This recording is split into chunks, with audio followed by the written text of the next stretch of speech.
নমস্কার বন্ধুরা, আমি ঝুমা। আমার চ্যানেলে সবাইকে স্বাগত। আজকেরও আরও একটা দারুণ রেসিপি নিয়ে এসেছি বন্ধুরা আপনাদের সামনে। রেসিপিটি হলো কাঁঠাল দানা বাটা। তাই এই কাঁঠাল দানা বাটা আমি কিভাবে করেছি আপনাদের কাছে শেয়ার করেছি। আপনারাও এইভাবে একবার বাড়িতে বানিয়ে খেয়ে দেখুন, আশা করি আপনাদেরও ভালো লাগবে। আর ভালো লাগলে বন্ধুরা লাইক, শেয়ার, কমেন্ট করতে ভুলবেন না। বন্ধুরা, আমি এখানে কাঁঠাল দানা নিয়েছি। কাঁঠাল দানাটা আমি খোসা আগে থেকে ছাড়িয়ে রেখেছিলাম, দিয়ে জলে ভিজিয়ে রেখেছি। দেখুন বন্ধুরা কতটা কষ বেরিয়েছে। এবার আমি হাত দিয়ে ভালো করে কষলে আরও ধুয়ে নেব, আরও একবার ধুয়ে নেব ভালো করে। খুব ভালো করে আমি ধুয়ে নিয়েছি। এবার আমি কুকারে দিয়ে সেদ্ধ করে নেব। আমি কুকারের মধ্যে দানাগুলো দিয়ে দেবো।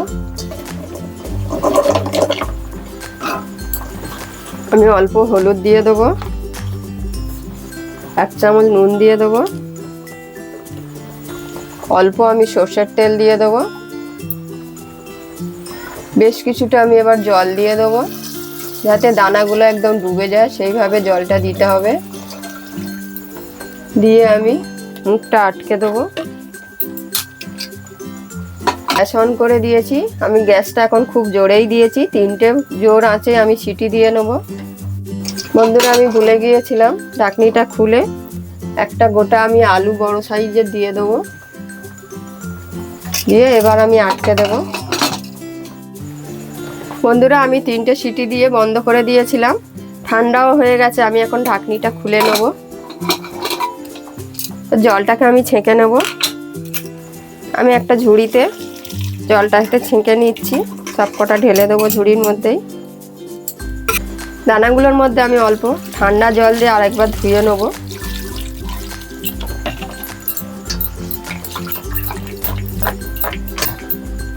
একটা থালাতে আমি ঢেলে নিচ্ছি। এবার আমি আলুর খোসাটাকে ছাড়িয়ে নেব। আর পারলে কিছুটা বন্ধুরা এগুলো নিজে হতেই উঠে যাবে। খুব গরম, আমি দেখাতে পাচ্ছি না। এইভাবে হাত দিয়ে কিন্তু একটু চাপ দিলেই কিন্তু উঠে যাবে। দেখুন, আমি যতটা পারবো ছাড়িয়ে নেবো এইভাবে। দেখুন বন্ধুরা, সব এই কালো খোসাগুলো আমি ছাড়িয়ে নিয়েছি, এতটা আমার বেরিয়েছে। এবার আমি ভালো করে দানাগুলো এইভাবে হাত দিয়ে মেখে নেব। আলুটাকেও এইভাবে মেখে নেব।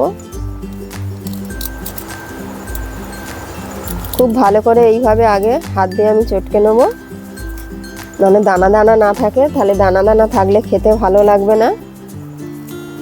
এখন হাত দিয়ে ভাঙলেই কিন্তু ভেঙে যাচ্ছে, একটু টাইম লাগবে।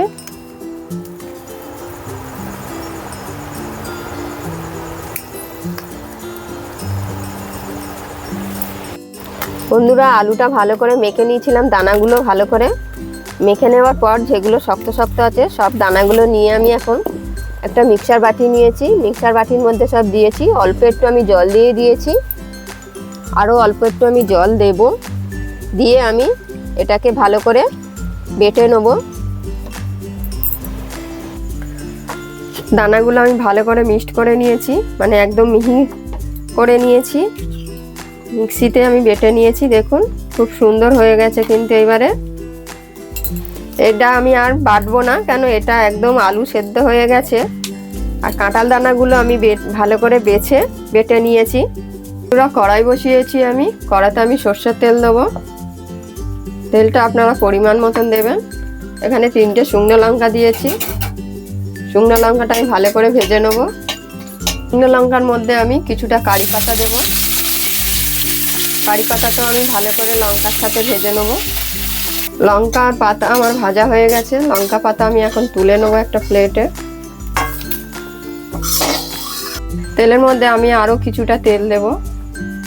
আরও 3 চামচের মতন তেল দিয়েছি। দিয়ে আমি 1 চামচ জিরে দেবো। জিরেটা ভাজা হয়ে যাবে, সুন্দর একটা গন্ধ ছাড়বে।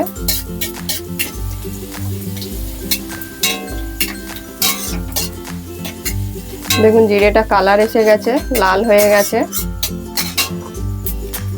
এখানে আমি 10 কোয়া রসুন থেঁতো করে দিয়েছি। রসুনটাও হালকা করে ভেজে নেব।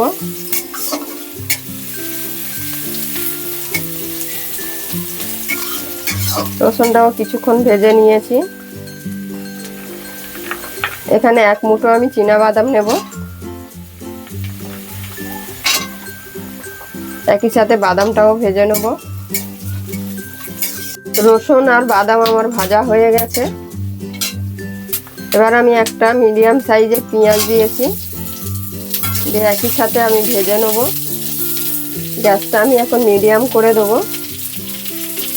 3-4টে কাঁচা লঙ্কা দিয়েছি মাঝখান থেকে চিড়ে। সবকিছু আমার ভাজা হয়ে গেছে। এবার আমি পরিমাণ মতো নুন দেবো, অল্প হলুদ দেবো, 1 চামচ ধনের গুঁড়ো দেবো, 1/2 চামচ লাল লঙ্কার গুঁড়ো দেবো, দিয়ে আরও কিছুক্ষণ আমি নেড়ে নেব। গ্যাসটা কিন্তু আমার একদম কমানো আছে। একটু হালকা করে আমি নেড়ে নিচ্ছি যাতে মশলাটা ভাজা ভাজা হয়ে যায়। সব কিছু আমি মশলাটাকে কষিয়ে নিয়েছি। এবার আমি যে বাটাটা কাঁঠাল দানা যে বেটেছিলাম বাটাটা আমি দিয়ে দেবো চামচে করে।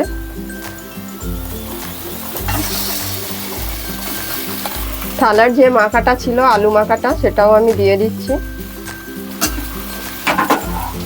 মিক্সির বাটির মধ্যে অনেকটা কাঁঠাল দানা বাটা ছিল, সেটা ধুয়ে আমি একটু জল দিয়েছি। এবার আমি সব কিছু নাড়িয়ে দেবো ভালো করে। খুব ভালো করে কিন্তু এবার কষাতে হবে যাতে সব কিছু মিশে যায়।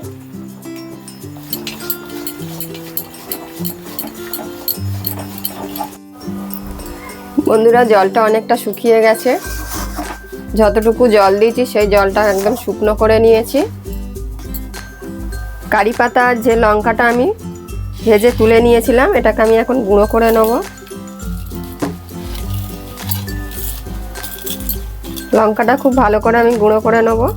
আর পাতাটা আমি খুব ভালো করে গুঁড়ো করব না, হাফ গুঁড়ো করব, মানে পাতাটা একটু গোটা গোটা থাকবে। লঙ্কা আর আমি কারি পাতা ভালো করে গুঁড়ো করে নিয়েছি।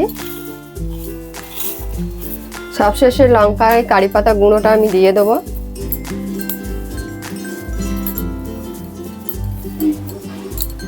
এবার আমি 1 চামচ ঘি দিয়ে দেবো।